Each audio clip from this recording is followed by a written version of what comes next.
Friday morning. This is a time that I usually spend the morning finalizing the message and prayer. Today's a little bit of a different day. It's been a busy week. I'm preparing to go to an unhoused shelter with Lexi, and we're going to serve there today.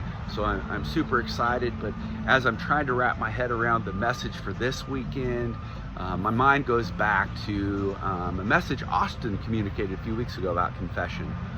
I don't know about you. I really don't like confession. I don't like owning up to the things that I do wrong. I don't like sharing that with other people. And even though James tells us that we're to confess one to another, I don't like it. But something I've been really feeling and experiencing lately is that when I do confess to one person, it really begins to be a grace that I need. John Ortberg, in a devotional he did today from his new book, Steps, reminded me of this, of Martin Luther.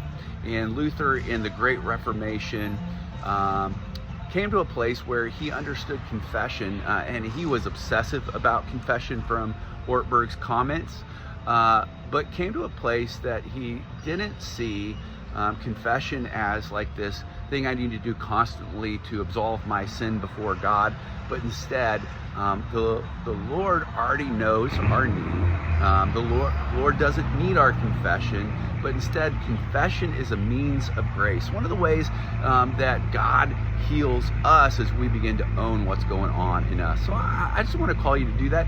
I've actually put that video from John Ortberg just below this video. I'd encourage you to watch it, and I hope you'll join us this Sunday as we continue on in this series. You know, and there's also below a lot of things coming up in the life of the church. I mentioned the pastry feast coming up.